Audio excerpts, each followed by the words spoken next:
Hello again, on a more festive edition of the Ring Logs. I hope everyone's had a good festive holiday for this year. I'm just looking at this article on WWE.com. Should the Intercontinental and United States Championships be unified? Honestly, no. And I'm going to tell you why. Now, I will agree that the US belt in recent months has not been defended as often as it should have. But to be fair, that's not down to Dean Ambrose, that's just the people who are doing the booking. The IC belt is definitely going to get a little bit more exposure now that there's only one undisputed WWE champion. And, you know, you can, if people want to call it the WWE World Title, that's fine. But to me, it's two world champions, two world titles in the WWE fused into one. So I'm not going to call it the WWE World Heavyweight Title. To me, it's the undisputed title. That's my opinion.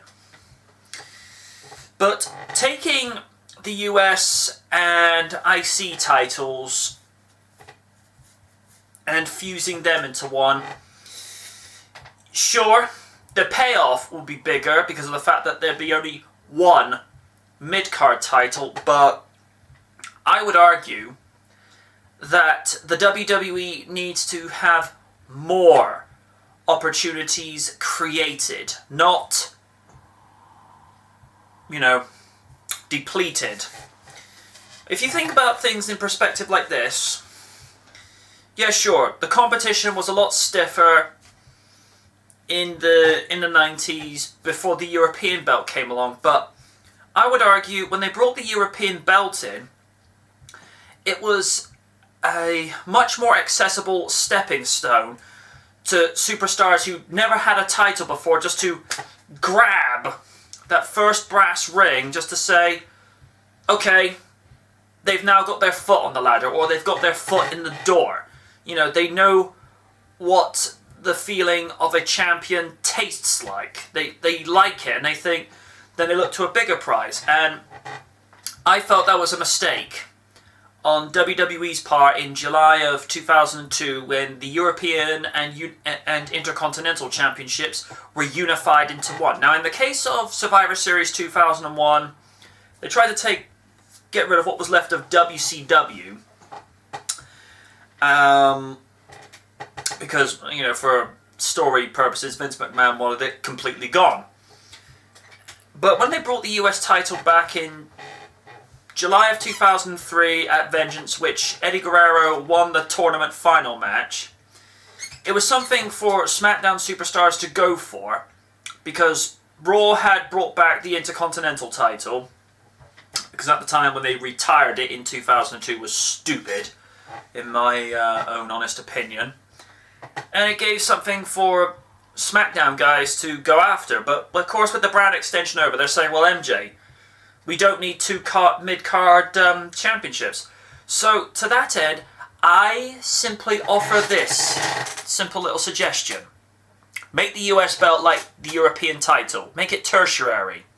Make it, you know, below the Intercontinental title. Give them that belt that they can push for. Those that have been in the WWE maybe just for a few months under their persona, or maybe even a year, that haven't won a title, give them that tertiary championship just to say that, okay, I've got my foot on the ladder, I'm now starting to ascend, because then it's the Intercontinental title, and then it's the World Championship. And I feel like if you take away tertiary championships, you are eliminating opportunities. Not increasing them, you are eliminating it. Excuse me. So, I mean, what are we going to see next? Are we going to see a repeat from No Mercy 2002, where we see the Intercontinental title fused with the World title again? No. That was a bad decision back in the day, and to be fair, whether Bischoff had a hand in that decision, I do not know. That's not my place to decide, but for story purposes, I thought it was lunacy. Because, again,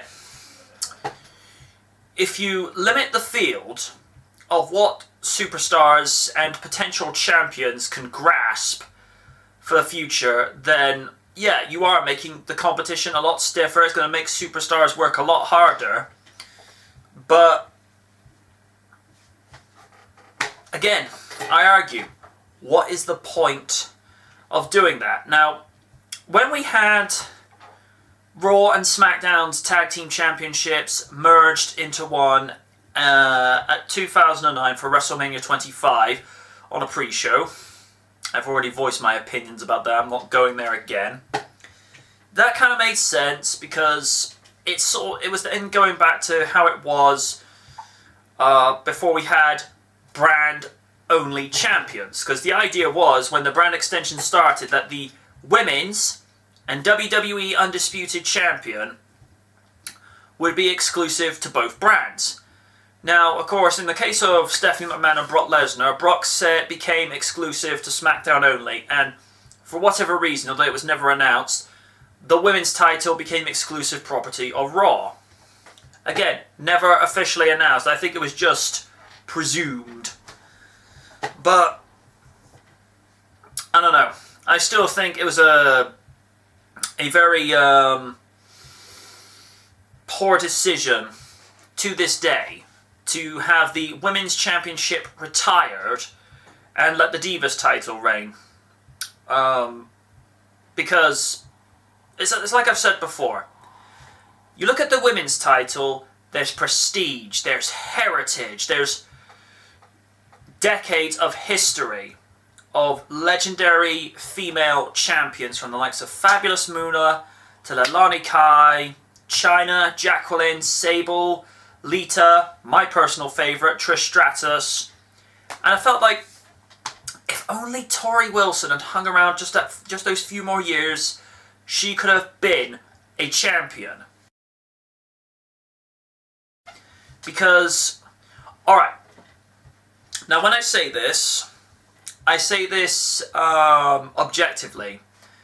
Tori Wilson, although a very athletic competitor when she was in WWE, in my honest opinion only, she was not in Trish Stratus or Lita's league. Again, I'm not discrediting her athletic capabilities, because as a part-time wrestler of sorts in the WWE, her matches were actually good to watch. Not overly amazing, but they were good. You know, you felt like whenever you saw a Tori match, particularly whenever she competed against Dawn Marie or Stacy Keibler or Miss Jackie, you felt like you're getting your money's worth. If they had trained her a little more, I see no reason why she couldn't be in Mickie James's league. Because Mickie James, in my honest opinion, if Trish Stratus is a perfect 10, Mickie James is a 9.9. Just that little off the top. And Oni, before you start raging, I'm making this clear, I absolutely value and rate Mickie James as a performer, because she is one of the best the industry has ever produced. But in my opinion only, Trish is just that little bit better. Again, opinion only. And getting to a long-winded point, I think if Tori had hung around just a little bit longer, she would have been the Divas champion, because she was predominantly on SmackDown back in the day, and again, she would have made a good champion. I still think to this day, if Stacy Keibler had been trained a little bit more, I mean, another girl, very athletic, she would have been championship material. The people loved her. She was absolutely photogenic as a WWE talent, in-ring performer, valet. She would have looked the absolute part if she'd had the championship over her shoulder, or around her waist, depending on one's preference, but she would have made a good champion. And getting back to the US and Intercontinental Championships, I think it'll be a decision that the WWE will regret. Because, like I say, you want to create opportunities, not limit, create. And I mean, I've got no doubt in my mind there's going to come a time where, I don't know, I just feel like in the future that I won't rule out the possibility of the 2 World Championships being split down the middle again, and possibly bring back the brand extension. I mean, the brand extension, for what it was, it served its purpose, because it gave superstars opportunity. And in this day and age, where we find opportunity is created less and less, this is not just in the wrestling world, this is everywhere else. For one,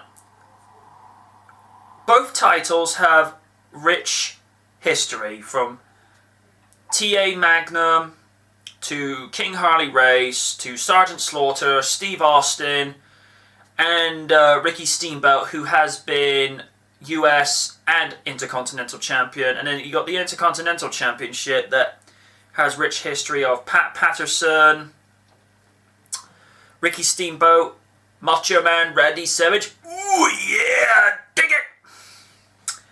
To the Ultimate Warrior, Mr. Wilton's personal favourite, to the Honky Tonk Man, to Triple H, Rock, Austin, Michaels, Jericho, Jeff Hardy, Galito, who was US champion as well, and Shelton Benjamin, who in my honest opinion is one of the more greater modern Intercontinental champions, and he hardly seems to get a mention these days, which is a shame. Really talented athlete. I'm just thinking of the after effects that will cause, because, I don't know, I'm still personally in favour of bringing the Cruiserweight and Hardcore title back. Now, I know it's a PG environment, I get that, but the Hardcore title was also one of the most entertaining belts in recent times, because again, it created opportunity. I don't know, folks.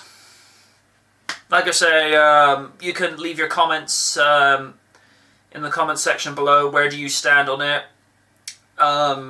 Because yeah, like I say, I'm sorry I'm repeating myself, but I don't see this as being a good thing. If the wrestlers are open to it, then that's down to them, but I don't approve of this, and I think it'll just come back to slap them in the face. I really do. Till next time.